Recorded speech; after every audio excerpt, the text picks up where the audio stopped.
Analyse du 17 août. Bon, comme on peut le voir, on est toujours au-dessus de notre pivot. Ensuite, on descend en ligne. On a notre bloc qu'on a marqué hier. Ça reste toujours les deux niveaux à surveiller par rapport à Bitcoin. Après, ce matin, enfin, on avait déjà commencé, ce matin plutôt, on a comblé une partie du gap qu'on a laissé hier. Maintenant, on n'a pas comblé la totalité du gap. Hein. Donc, il va falloir surveiller ces niveaux-là. Si jamais on casse à la baisse, il y a de fortes probabilités qu'on vienne combler ce gap. Après, comment il va réagir par rapport à ce niveau-là? Soit notre support tient et on retourne faire un range entre ce niveau-là, soit notre support casse et le prochain niveau à vérifier, c'est celui-là. À la hausse, c'est le gap qu'on avait laissé précédemment.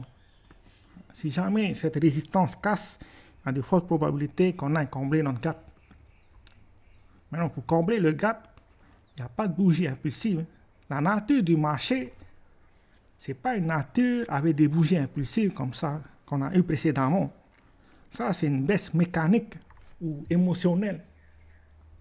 Normalement, la nature du marché, c'est on casse notre résistance, on fait une consolidation, une impulsion, consolidation, impulsion, consolidation.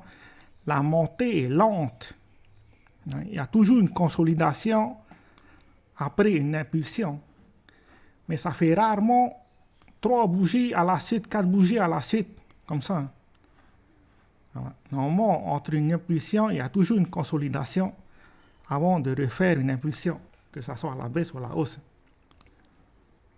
Mais rarement, on a des impulsions qui se succèdent. Ça, c'était les bougies impulsives. Après, cette semaine, on va regarder un peu ce qui s'est passé cette semaine par rapport au CPI. C'était cette bougie. On met le replay. Là, ici, avant que ça se passe. Puis on descend dans 15 minutes. Bon. Ceux qui étaient sur le marché avant que la nouvelle arrive, le stop loss était au-dessus de cette liquidité. Ceux qui étaient à la vente. Et ceux qui étaient à l'achat, c'est là ici. Donc, le premier mouvement qu'on a fait, je crois que c'est un mouvement aussi. Voilà. Ça, c'était l'annonce de la nouvelle. Les algorithmes et ceux qui ont fait un faux mot. On a cassé la résistance et la plupart des gens entrent à un breakout. Et c'est pire quand c'est des nouvelles, on appelle ça un faux mot. Après, les espérances de gain d'un breakout sont faibles. Hein. Je crois que c'est entre 30 et 40% l'espérance de gain d'un breakout. C'est pour ça que se placer à ce moment-là, c'était une mauvaise idée. Comme on peut le voir avec la prochaine bougie. On a retracé la plupart de cette bougie. Maintenant, psychologiquement, ceux qui sont entrés dans un short et qui ont mis le stop loss là ici, ça y est, ils sont sortis. Et vous gagnez pour avoir une espérance de gain élevée. Vaut mieux parier à l'encontre de ceux qui ont une mauvaise position sur le marché. C'est ce qui s'est passé là ici. Maintenant, le support, c'était un niveau à surveiller. Car ça, on appelle ça un interim low.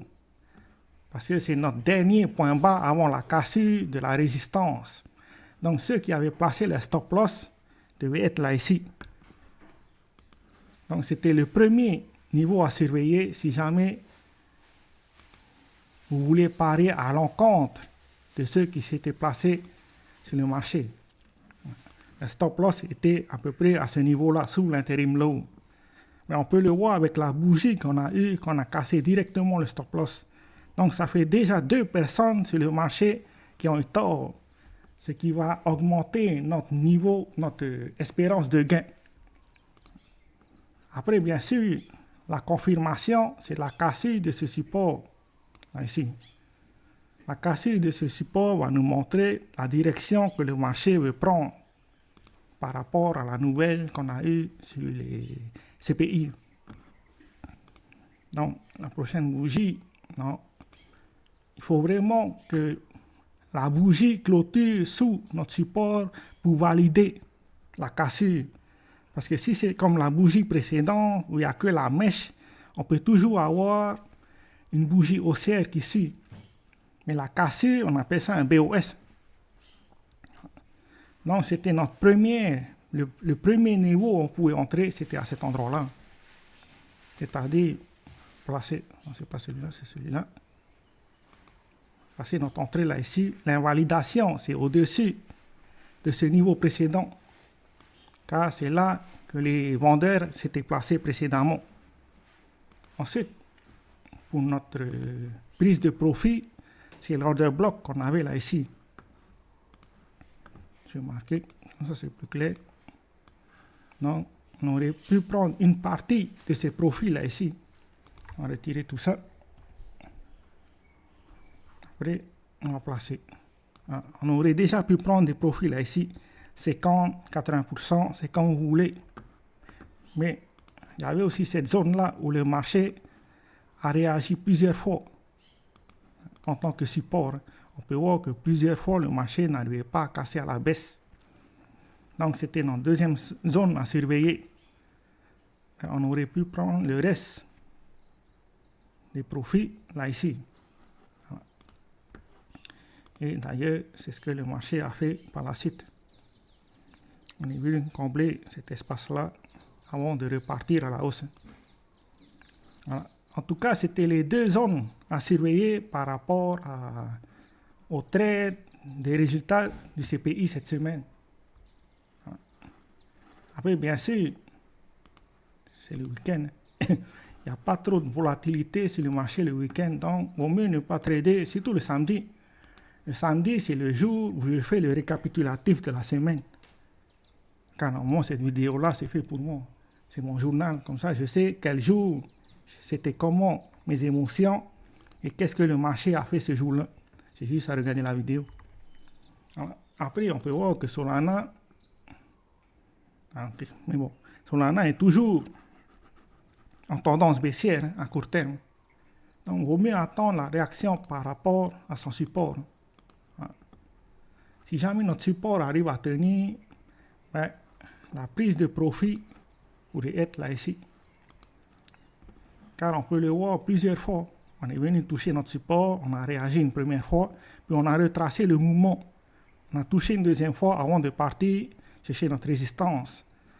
Pareil là ici, on est venu chercher une première fois, on a fait un bounce, on appelle, puis on est revenu chercher notre support avant de faire le vrai trade en range. Donc, il y a de fortes probabilités que dans les jours à venir, le marché fasse ça avant de repartir chercher notre résistance. C'est pour ça que la réaction au niveau de notre support est très importante. Si on a une mèche qui va chercher la liquidité, mais qui clôture au-dessus, et qu'on reprend notre tendance haussière, ça pourrait nous donner un signal d'achat. Voilà. Car il faut bien comprendre le fonctionnement des mèches. On vient chercher la liquidité parce qu'il y a des gens qui ont placé les stop-loss là ici. Ça va invalider le trade précédent. Donc c'est à ce moment-là que tu veux te placer. C'est le côté psychologie des traders. C'est tout ce que j'ai pour aujourd'hui. Ciao, ciao.